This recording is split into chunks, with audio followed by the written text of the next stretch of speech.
हरिओम। मेरा नाम शुभा त्रासी है।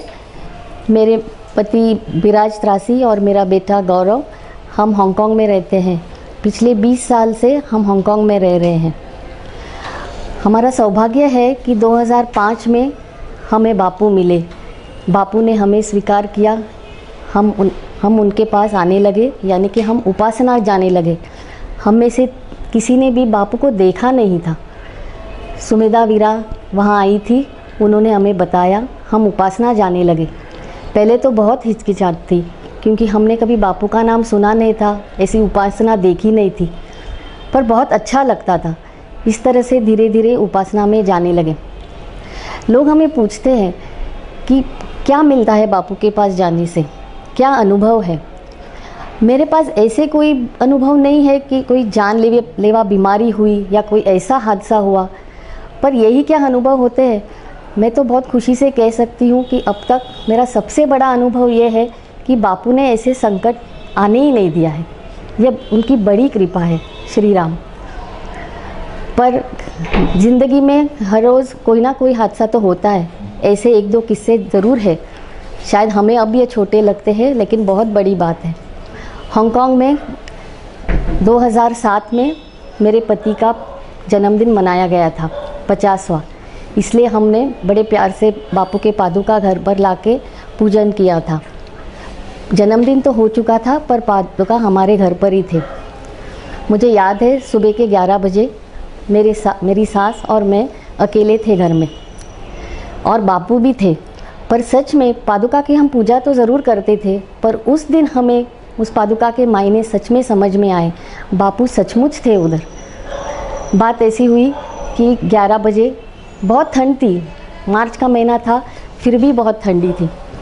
मेरी सास को थोड़ी भूख लगी। 11 ही बजे थे। हमारी घर की जो डोमेस्टिक हेल्पर है बाज़ार गई थी। मैंने कहा मम्मी बहुत ठंड है, चलो कुछ गरम गरम समोसे खा लेते हैं। मान गई। मैंने किचन में जाके एक छोटी सी कढ़ाई में थोड़ा सा तेल रख के मैंने गैस ऑन किया, और तभी मुझे फ़ोन रिंग होता हुआ सुनाई दिया। देखा तो कोई फैक्स था। जब मैं देखने गई क्या फैक्स था, तो वो स्पैम था, और गलती से मैंने कोई ऐसे बटन दबा दिया कि एक के पीछे एक कोई पेपर एक के पीछे एक आने लगे, बाहर आने लगे। मुझे उसे कंट्रोल करना नहीं आता था, तो मैं थोड़ी घबरा भी गई और थोड़ी चिढ़ गई कि ये कैसे गलत गलत स्पैम और कैसे गलत गलत फैक्सेस आते हैं। तो मैं वो बैठ गई। थोड़ी सी जानकारी थी तो मैं पढ़ने बैठी कि ये फैक्सेस कैसे रोका जाता है। उसमें मैं भूल ही गई कि मैंने गैस पे कुछ रखा था, तेल था। थोड़ी देर के बाद आवाज़ आने लगी, जैसे कुछ सामान गिर रहा है। पर मुझे लगा कि ये खिड़कियाँ खुली है, हवा तेज़ है, इसलिए शायद कुछ गिर गया। और मैंने मम्मी से कहा वो कुछ गिर गया, मैं जल्दी से खिड़की बंद करके आती हूँ। और जैसे ही बाहर गई, मैंने देखा हम अंदर के एक बेडरूम में थे। जब मैं बाहर हॉल में आई और किचन के तरफ जाने लगी, तब मुझे धुआं दिखाई दिया। खुशनसीबी से मेरे किचन का दरवाज़ा बंद था, तो सिर्फ धुआं देखा। धुआं देखते ही मुझे याद आया कि अरे मैंने तो कढ़ाई रखी थी। जैसे दरवाज़ा खोला, वो दृश्य बहुत भयानक था। मैंने कभी भी स्वयं अपनी आँखों से ऐसी आग नहीं देखी थी, फिल्मों में ही देखी है।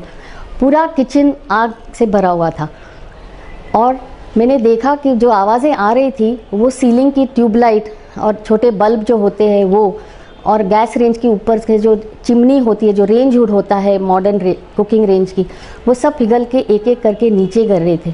मैं सच में बहुत घबरा गई। पर पहला नाम आया, बापू ये क्या हो रहा है।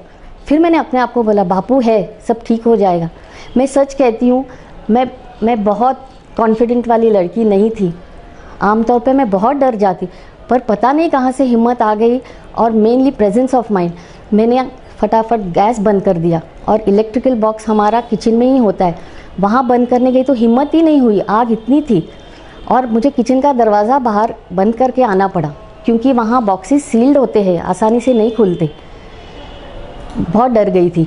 लेकिन मैंने मम्मी को सिर्फ कहा मम्मी आप बाहर नहीं आना, पर वो कहाँ मानेगी, वो भी तो देखना चाह रही थी कि क्या हुआ। बाहर भागते हुए आई, आग देख के थोड़ी सी डर गई। फिर बोली तुम डरना नहीं, बापू है बापू है। मैंने कहा है तो, लेकिन मैं फ़ोन लेके भागी, क्योंकि जो करना है वो तो हमें करना ही है। मैंने वहाँ का 999 नंबर डायल किया और नीचे भागते गई। हम 6वें माले पे रहते हैं। उस घबराहट में हाँ मैं थोड़ी सी भूल गई कि लिफ्ट तो चल रही थी। मैं तो दौड़ के नीचे गई, मैनेजमेंट ऑफिस में बताया, वहाँ के सर्विसेज अच्छे हैं। 5 मिनट में फायर सर्विसेज, पुलिस और हॉस्पिटल के लोग भी पहुँच गए। हमारे नेबर्स हैं उधर, इतने अच्छे हैं, ये बापू की ही कृपा है। वरना परदेश में रहने वाले लोग जानते हैं, अपार्टमेंट्स में रहते हैं, महीनों तक ये नहीं जानते कि पड़ोस में रहता कौन है। पर हमारा सौभाग्य था कि हमें नेबर्स भी इतने अच्छे मिले। उन्होंने मेरी थोड़ी मदद की बंद करने में, कहने लगे डरना नहीं।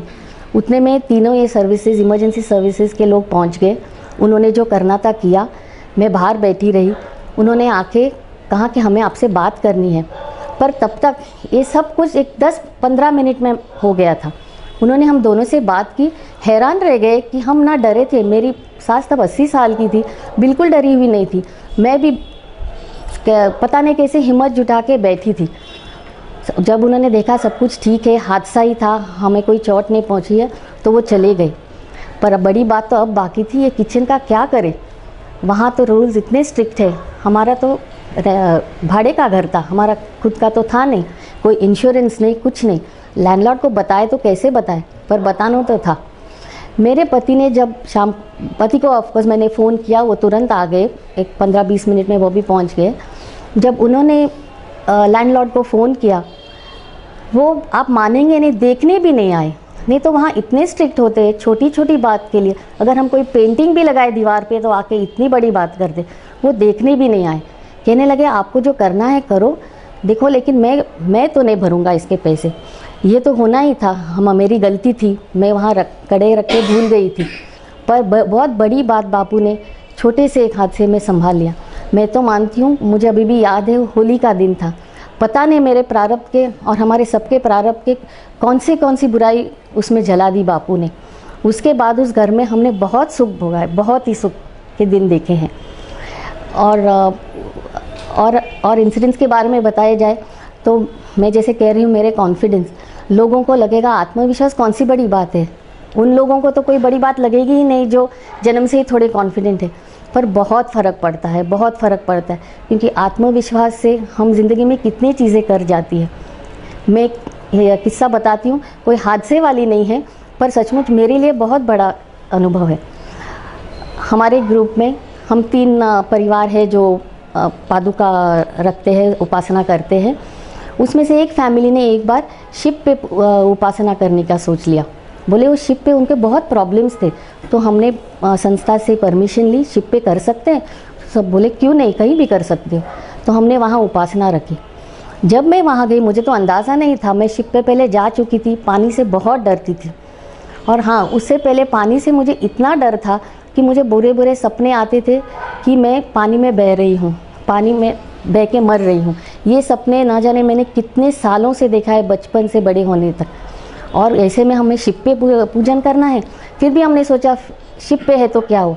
वहाँ जाके देखा तो सचमुच धक्का मिला, क्योंकि वो ऐसे ही पानी में नहीं थी, वो शिप ड्राई डॉक हो रही थी और अबाउट 100 फीट हाई क्रेन पे चढ़ के हमें जाना था उधर। चढ़ते चढ़ते मैंने सोचा इन लोगों को कोई और जगह नहीं मिली पादुका पूजन करने की, कि पानी में ही जाके करना था। सच में मैं बहुत डर गई थी।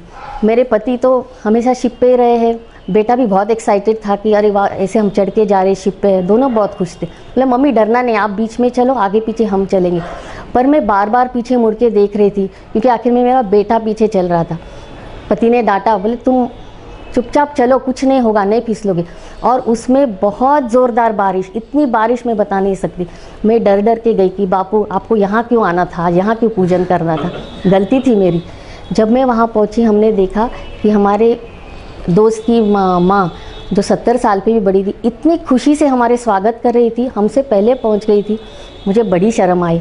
मैंने कहा ये हमसे इतनी बड़ी है, बुज़ुर्ग है, इतनी हिम्मत करके आई है, मैं क्यों ऐसे कर रही हूँ, मेरा आत्मविश्वास कहाँ गया, क्या मुझे विश्वास नहीं है बापू पे।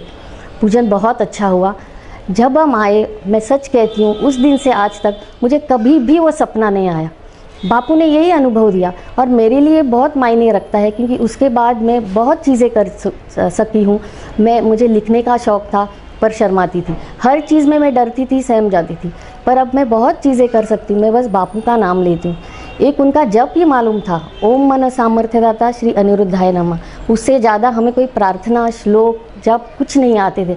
सब उनकी कृपा है कि उन्होंने सिखाई है। छोटी छोटी बातों में इतनी खुशी दी है उन्होंने, और कुछ अनुभव ऐसे हैं इतने निजी है कि मैं शेयर नहीं कर सकती सबसे, पर मैं कहती हूँ मेरे पति या मेरे बेटे की ज़िंदगी में और मेरी ज़िंदगी में बहुत बहुत अनुभव दिए हैं। आज मेरा बेटा जो कुछ है यूएस में गया पढ़ना, कितने सारे उसके दोस्त कितने सारे बिगड़ गए, पढ़ाई नहीं ठीक से की, वहाँ के ड्रग्स, कितने सारे उनको टेम्पटेशंस होते हैं, पर बापू ने उसको सबसे बचा के रखा। वो भी बापू से बहुत प्यार करते हैं, वो उनकी ही कृपा है। मैं ये नहीं कहती कि मेरा बेटा बड़ा भक्त है, बापू ने उसको अपने पास रखा है, ये बापू की बहुत बड़ी कृपा है। क्योंकि हम सब देखते हैं आजकल छोटे बड़े बच्चों के साथ क्या होता है। और छोटी छोटी खुशी की बात हाल ही में ऐसे हुआ, बहुत सालों के बाद मैं गुरु पूर्णिमा में बम्बई आई। पहली बार मैंने 2005 में देखा था बापू को, उसके बाद मैं कोशिश करके अनिरुद्ध पूर्णिमा में आ जाती हूँ, पर गुरु पूर्णिमा के दिन बात ही कुछ और होती है। बहुत सालों के बाद मैं इस साल आई।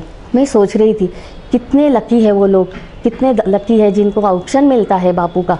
हमें कभी मिल सकता है, मुझे मिल सकता है। फिर मैंने अपने आप को रोका ऐसे सोचने से, मुझे ऐसे नहीं सोचना चाहिए। वहाँ कितने लोग हैं जो दिन रात सेवा करते हैं, इतना कुछ करते हैं उधर, उनका हक बनता है, मेरा तो हक भी नहीं बनता ऐसे सोचना। जब इच्छा होगी तब बुला लेंगे बापू, आप मानेंगे नहीं। फ़ोन आया मुझे, आपको ऑप्शन का मौका मिल रहा है। देखो कैसे बातें सुनते हैं। फिर और नॉट सिर्फ बापू के नहीं, बापू आई दादा तीनों के चरण धोने मिले। और फिर वहाँ शायद उस दिन लोग कम पड़ गए, उन्होंने जितने बुलाए थे आ नहीं पाए थे, उन्होंने कहा आप ही गजरा दो आई को। ऐसे छोटी छोटी खुशियाँ जो मेरे लिए बहुत बड़ी है, ऐसे देखिए बापू ने मेरा जीवन बहुत सुंदर बनाया है। हर रिश्ता, मैं सच कहती हूँ, मेरे लिए रिश्ते के बहुत मायने हैं। ससुराल में हो, मायके में हो, छोटे मोटे प्रॉब्लम सबके परिवारों में होते हैं, दोस्तों के साथ वगैरह। अब बापू ने इतना अपने प्रवचनों से और इतनी अच्छी सीख दी है कि मैं सबके साथ, मुझे तो लगता है मैं अच्छा निभा सकती हूँ। ये उनकी कृपा है। बापू आई दादा, हम आपसे बहुत बहुत बहुत प्यार करते हैं। आज जो भी है आपका दिया हुआ है। मेरे बातों से ऐसे नहीं है कि संकट नहीं आई है इसलिए बापू का प्यार है, आगे शायद आएंगे, आगे का प्रारंभ किसने देखा है। बापू माई दादा से यही प्रार्थना है, संकट हो ना हो, आप हमें अपने पास रखिए, अपने चरणों में रखिए और हिम्मत दीजिए। हमारे भक्ति और श्रद्धा में कभी कमी ना आने दे। जो भी संकट हो, अगर आप तीनों साथ हो तो कोई चिंता की बात नहीं है, कोई चिंता की बात नहीं। हरि ओम।